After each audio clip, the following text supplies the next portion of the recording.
Many people look at the Middle Ages through romantic eyes. They think about armored knights on lumbering steeds. For most people, the Middle Ages were dirty, difficult, and really quite dangerous.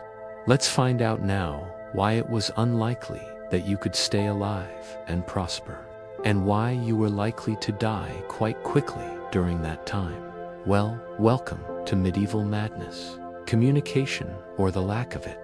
Let's just suppose you suddenly arrived in medieval England, that there was some sort of time slip, and now you were stranded in the middle of the 14th century. The first thing you would realize is that you wouldn't understand a damn thing anybody was saying.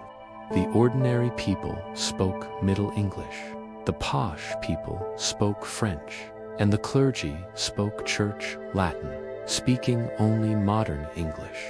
You might be able to understand the odd word, but an intelligible conversation with anybody was impossible. A woman's worth supposing you had picked up a little bit of the language, but you were unlucky enough to be a woman. Then you would know all about hardship. Because of the importance placed on biblical text, medieval women were usually regarded as morally weak, meaning they were oppressed and treated as subservient. In particular, the writings of St. Paul highlighted men's authority over women and their need to stay silent in church and under the control of their husbands. For the peasant woman, work was gendered, and she was responsible for the household chores, not only spinning, brewing, cooking, weaving, and taking care of livestock and children, but also sharing the labor of the farm and field work with the men. Women were expected to marry or become a nun, and it is the first option that awaited the majority of women. Marriage meant pregnancy, and that meant childbirth. There was no modern pain relief or sterile hospital setting. Complications that we now consider to be inconsequential could prove fatal for the medieval mother and child. Having money and status didn't guarantee a safe birth, and a cesarean section was only performed if the mother was dying or already dead. In 1420s Florence, for example, 1 in 5 women died during labor. Death during childbirth was so prevalent that women were urged to write out a last will and testament long before giving birth, which kind of takes the shine off what should have been a joyous event. Early life, early death. Today we consider the death of a child to be rare or unexpected. But if you were born in the Middle Ages, you would be lucky to make it even past your 5th birthday. The child mortality rate was so high that 1/3 of children died before that age in medieval England, and the dangers would start whilst you were still in the womb. Unaware of the risks of alcohol fetal syndrome, medieval women would have been blissfully knocking back huge quantities of ale or wine or both throughout their pregnancies. Nutrition was poor, and the death of a child was one of the most awful tragedies that anyone could imagine. In medieval Europe, the mortality rate was thought to lie somewhere between 20 to 30%, dying under the age of 7, depending on the year. Children died from incidents during birth, accidents, or because of war, famine, and disease. Deadly illnesses included whooping cough, measles, influenza, and stomach infection sicknesses that can easily be treated today. The grief was the same for parents living thousands of miles away. In medieval Japan, 48% of the population died as children. 48% is practically 1 in every 2 children. Who are you calling a peasant? The problem with living in the Middle Ages was that 85% of the population were serfs, so you would have been more likely to be part of that group than not. Tied to the Lord and his land, not only would you have to grow food to sustain yourself and your family, But you would also have to make sure there was enough to pay the lord his due too. You couldn't leave the land without your lord's permission, or even get married. You may as well have been a slave.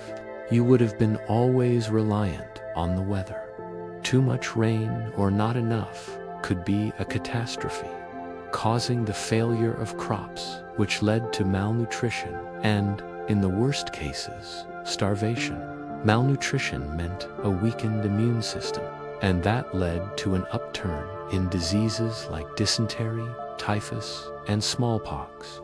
Food, when it was available, consisted of coarse bread made with barley, oats, rye, or millet, and a thin stew known as pottage. Medieval Europe was teeming with wild game like rabbit, hare, and deer, but these were for the nobility to hunt, not for the lower classes, and the penalty for poaching was usually pretty harsh. Clothing wasn't the comfiest, being made from itchy wool. Houses weren't exactly palatial either. Most had just 1 or 2 rooms, with no chimney and perhaps 1 or 2 small windows. They were dark, smoky, smelly, and unsanitary because they were often shared with animals, especially in the winter. With no central heating, lighting, or running water, is it any wonder that medieval lives were so short? The average life expectancy for most men in the 140 years between 1330 and 1479 was just 24 years. Women came out better with an average of 33 years, but still not great. The justice system, medieval crime and punishments were really different from today. For serious crimes, death was the punishment. And these didn't just include murder or treason. Forgery, arson, receiving stolen goods, robbery, and burglary were all punishable by hanging. In fact, stealing anything worth over 12 pence, the equivalent of about 3 weeks' wages, meant a trip to the gallows. Early in the period, trial by ordeal was a thing. Here, the guilt or innocence of the accused was determined by subjecting the suspect to a painful and often deadly experience, such as walking over red-hot coals or plunging your hand into boiling water or oil. If you were innocent, God would perform a miracle and save you. Petty crimes like being in debt, gambling, playing football, or using abusive language in the street were also dealt with quite harshly, with punishments ranging from public humiliation in the stocks or pillory to branding or imprisonment. Many people died in prison because of the unsanitary conditions and lack of decent food. Most crime was linked to theft because of poverty, so there was a lot of it. War, what it isn't good for the list of wars throughout the world during the 1,000-year period of the Middle Ages is insane. In total, there were over 370 wars across many empires, and others were contested for what were thought to be noble reasons, such as the Crusades. But then, as it is today, it was the common people who were left to pay the ultimate price.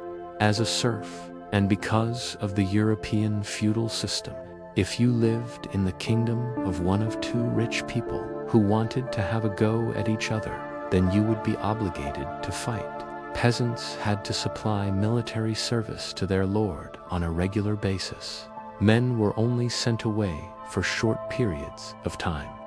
So, if you were lucky enough not to die in the first 40 days, you could return home. This was because if everyone went off to war at the same time, then there would be no one to take care of the nobles. No labor meant no crops, and no money for all the wealthy people to spend on silly wars.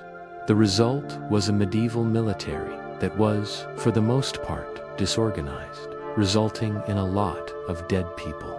The noblemen didn't evade death either. Around 30% of them died in one skirmish or another.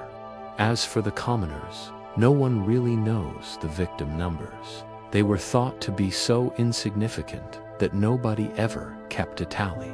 We can only estimate the casualties from medieval wars, both soldiers and the innocent bystanders caught up in the conflict.